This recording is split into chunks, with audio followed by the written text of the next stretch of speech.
तो जब वाद है, कहीं भी अगर किसी भी रूप में वाद है, तो हर तरह का वाद जो है वो विवाद पैदा करेगा ही। इज्म जो है वो पैदा करता है विवाद, जहां भी इज्म लगा दीजिए। लेकिन वाद को दूर करने के लिए आपको संवाद करना पड़ेगा। वाद है, विवाद है, तो उसका केवल समाधान संवाद है।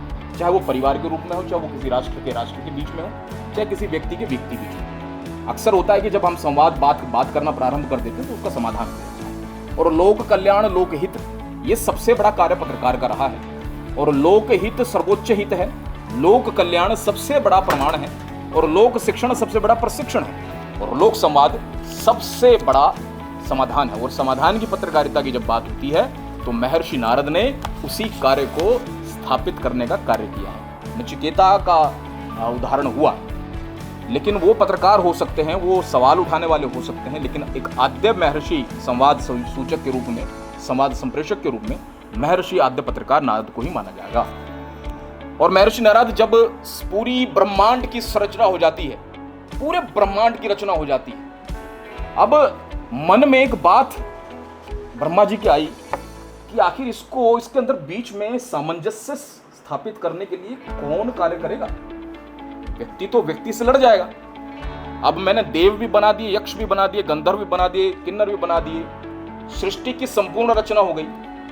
लेकिन व्यक्ति से व्यक्ति के बीच में संवाद संस्थापना या कोई भी अगर विचार में गिरावट आएगी तो उसको स्थापित करने का कार्य कौन करेगा। तो मन से निर्मित मानस पुत्र के रूप में ब्रह्मा जी की स्थापना को ध्यान में रखते हुए ब्रह्मा जी ने जिसकी स्थापना की, उसमें एक मानस पुत्र नारद जी का जन्म होता है, जिनका कार्य सिर्फ लोकहित, लोक प्रशिक्षण, लोगों के बीच में आई हुई किसी वैमनस्य को दूर कर लोक कल्याण की भावना को स्थापित करने का है। इसलिए महर्षि की संज्ञा उनको दी जाती है। और महर्षि की संज्ञा देने के साथ में देव दानवों के मध्य संवाद संस्थापना का मैं ज्यादा विषय नहीं लूंगा, लेकिन क्योंकि मुझे कहा गया है कि नारद जी की का एक व्याख्या मैं जरूर करूं, उस रूप को आपके सामने कर रहा हूं। इसलिए जरा एक बार इस तस्वीर को ध्यान से देखिए। इसमें आपको संपूर्ण पत्रकारिता दिखाई देगी। एक हाथ में खड़ताल है, 24 घंटे 7 दिन प्रत्येक पत्रकार, प्रत्येक लिखने वाला, कहने वाला 24 घंटे 7 दिन संवाद के कार्य में लिप्त रहे, इसलिए खड़ताल है हाथ में। आप जरा देखिएगा, व्याख्या देखिए और उस वेशभूषा को देखिए। भारत के अंदर पत्रकारिता को एक बिजनेस के रूप में, पेशे के रूप में, और साथ साथ में एक नाम और बड़ा खतरनाक दे दिया गया, मिशनरी। मिशनरी का एक उद्देश्य है और बिजनेस का भी एक उद्देश्य है। लेकिन जब मिशनरी पत्रकारिता आती है उसके बाद में जब हमने आंख बंद की और उसके बाद में कहा कि ओम शांति और आंख बंद करके खड़े हो जाइए, तो कोई ना कोई फ्री शिप में जो भी हाथ में चीज आ गई उसने हमारा सबसे बुरा हाल कर दिया। जो फ्री में चीज मिल गई उसने खतरनाक काम किया। फ्री में आई हुई थी पत्रकारिता। यहाँ पर हमें मान लिया गया कि 1780 में जो समाचार पत्र बंगाल गजट प्रारंभ हुआ, वहीं से पत्रकारिता भारत की शुरू हुई। ये इतिहास मान लिया गया, इसको गढ़ दिया गया, इसको पढ़ा दिया गया कि उससे पहले कोई पत्रकारिता नहीं थी, उससे पहले कभी कोई संवाद ही नहीं हुआ। जबकि पूरा का पूरा एक वैल्यू एडेड कोर्स जो है वो विभागाध्यक्ष जी के नेतृत्व में निर्मित हुआ। और उस वैल्यू एडेड कोर्स का नाम बता रहा हूं भाई साहब, भारतीय संवाद परंपरा।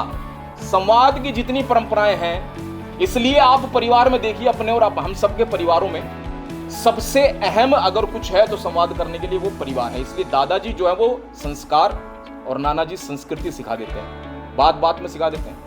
अगर आपके सबसे अच्छे मित्र अगर परिवार में कोई होंगे तो आपके दादाजी और नाना जी, मेरे भी ऐसे ही। उन्होंने आपको और मुझे सिखा दिया कि किस तरह से जीवन को जीना है। इसलिए प्रैक्टिकलिटी चाचा सिखा देता है, वह बड़ा प्रैक्टिकल है। सबसे पहली यहाँ तक गाना भी बना है कि पहली जो गाली है वो किसने सिखा दी। वह प्रैक्टिकल को, गाली को आप अदरवाइज मत लीजिएगा, लेकिन सत्य यह है कि उसने प्रैक्टिकलिटी सिखा दी कि जीवन में प्रैक्टिकलिटी भी। इसलिए मामा का सानिध्य और चाचा का सानिध्य जब मिलता है, और परिवार में सबसे बड़ा अगर कोई है, मतलब दादा भी आपकी उम्र से छोटा हो सकता है, लेकिन ताऊ छोटा नहीं हो सकता। ताऊ हमेशा बड़ा होगा, जहां भी जाएंगे ताऊ सबसे बड़ा होगा। दादा आपकी उम्र से छोटा हो सकता है, बाकी सारे संबंध आपसे छोटे हो सकते हैं, इवन पिता भी छोटा हो सकता है, लेकिन ताऊ सबसे बड़ा है। और ताऊ आपको डिसिप्लिन सिखा देता है, पिता डिसिप्लिन सिखा देता है। इसलिए आप देखिए जरा परिवार व्यवस्था को देखिए। आप एक तरफ देखेंगे कि अगर बिटिया घर में है तो वो पिता के बहुत नजदीक है, और अगर पुत्र अगर घर में है तो वो मां के बहुत नजदीक है। कारण अगर आप संभालने जाएंगे, देखने जाएंगे, तो मुझे लगता है एक ही इसका तर्क है कि पुत्री जो है वो पिता से पुरुषार्थ सीख ले, इसलिए पिता के नजदीक रहती है।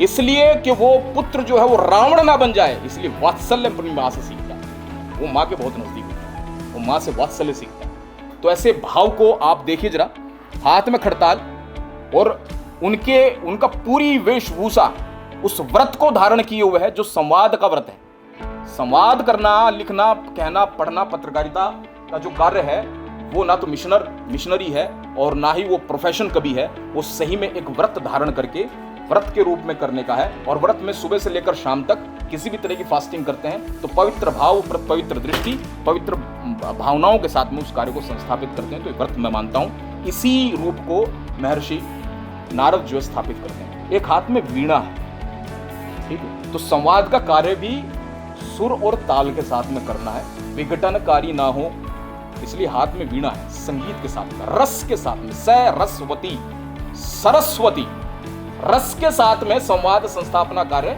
इसलिए एक हाथ में वीणा है। और जुबान से क्या निकलता है? नारायण, नारायण। पिक्चरों ने, जैसे विभागाध्यक्ष जी कह रहे थे, पिक्चरों ने इस रूप को षड्यंत्रकारी रूप दिखलाया। क्या ऐसा होगा? एक जीवन नाम के एक किरदार हुए, उन्होंने सबसे ज्यादा नारद जी का मखौल उड़ाया है। हिंदी की फिल्मों ने सबसे ज्यादा, हिंदी के सीरियल ने सबसे ज्यादा अगर किसी हमारे महर्षि का अगर मजाक उड़ाया तो वो है नारद जी, जिनको अलग रूप में दिखाया गया। लेकिन सत्य यह है कि हर वक्त, हर क्षण किसी भी विवाद को दूर करने के लिए समाधान का संवाद अगर स्थापित कोई करता है तो वो महर्षि नारद करते हैं। इसलिए हाथ में एक वीणा है और जुबान पर नारायण, नारायण, क्योंकि ईश्वर एक कार्य है। इसलिए 24 घंटे 7 दिन ईश्वर ने 5 आपको और मुझे जो है ज्ञानेंद्रियां दी, बाकी सबकी सब 2 हैं।